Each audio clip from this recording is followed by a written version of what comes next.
To the Point with your host, News Channel 5's Kelly Dunn. Good morning. The bubble burst several years ago and the housing industry still has not recovered. Home values dropped to new lows. Mortgages adjusted. Foreclosures skyrocketed. The last few years have been challenging for some, disastrous for others. Is now the time to buy a house? Is it time to sell? And what about financing? Can you even get it? There are a lot of questions, and today on To the Point, we're going to try to help get you some answers.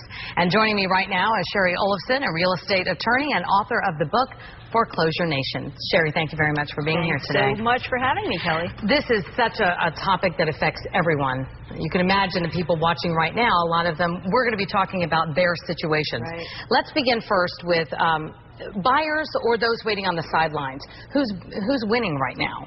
Well, you know, it's interesting because in a sense, obviously, we all know that this is a buyer's market. But for sellers, there's always an upside opportunity. You only lose when you sell. So if you're able to hold on to your home, there will be some appreciation coming up in the market soon.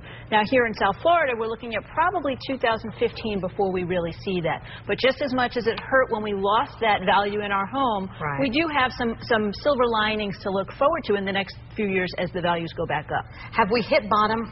I don't think so. Not here in South Florida. Most of the so-called experts, FISERV and Standard & Poor, are predicting that between now and the end of 2011, depending on where in Florida you are, your home values will probably go down anywhere from 7 to 16%. Wow. Yeah.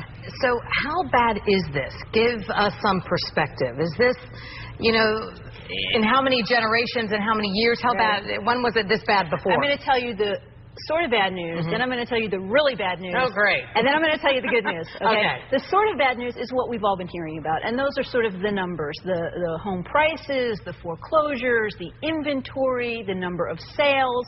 Those are all not great numbers here in South Florida. The good news with that, though, is that we've seen the biggest hit. They're still home prices are still going down. Home sales are still sort of bumping along the bottom. Inventory is still higher than usual. And foreclosures, we know, are still high here in Florida.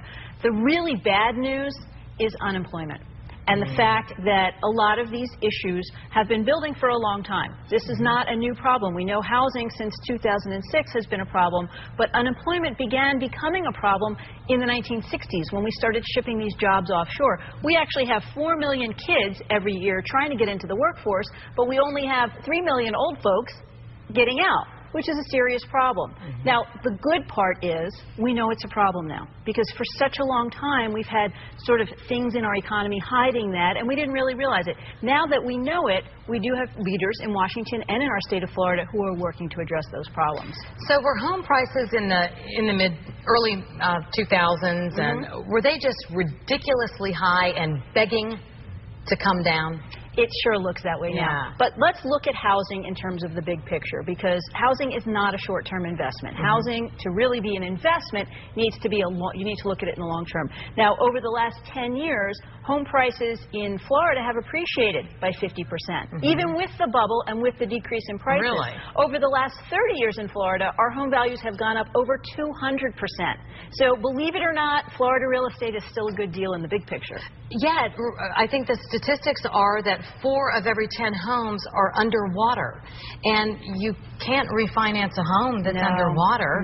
And you know, if you lose a job, if your spouse has some sort of issue, maybe part of their salary is cut, that sort of thing. I mean, this could be a really dicey situation. Well, and you know what, Kelly, when homes are underwater, it creates a cycle that we call an adverse feedback cycle, because people are underwater, and because of that, they oftentimes, once you reach about 15% negative equity, people are far more likely to walk away from their homes.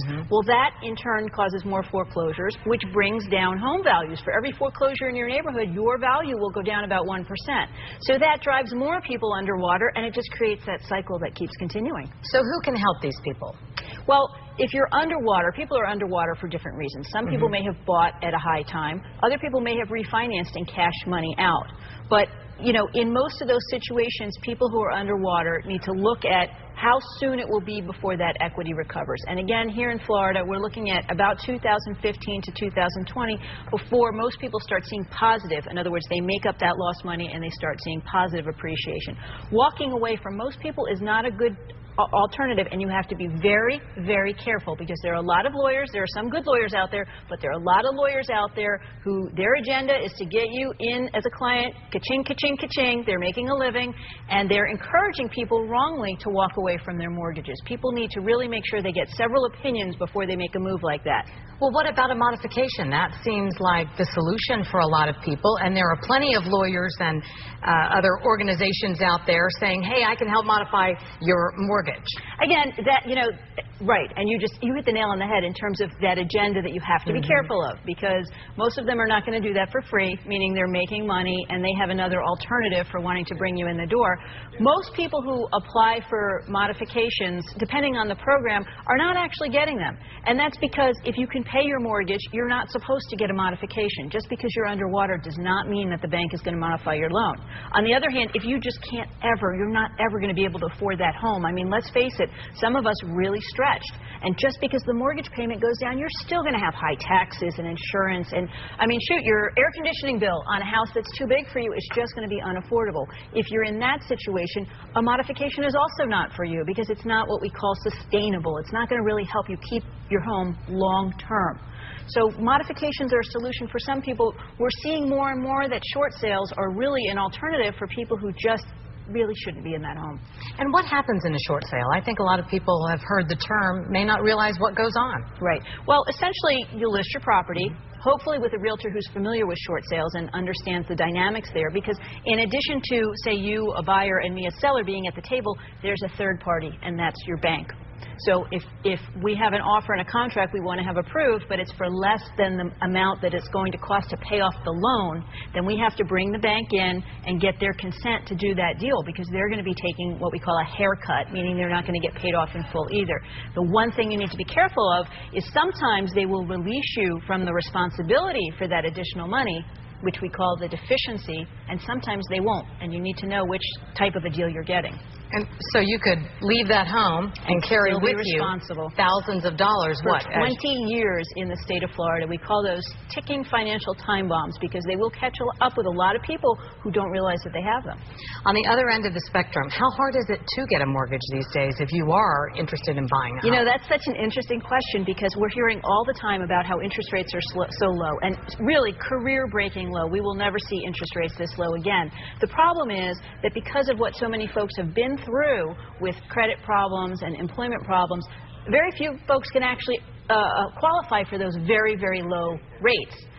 But now is a good time to refinance if you have the equity in your home and can do it, or if you're okay, frankly, paying down that equity a little bit, if you have the resources to do that and you can get a better mortgage rate. Remember, when you're looking at your home, there's two things that are important. It's the value of your home, but it's also the terms of that mortgage, because you can actually save as much money on a mortgage over the years that you own your home than you would be making on the home itself. So it's very important that you go for those good terms. 15-year loans, if you can do them now.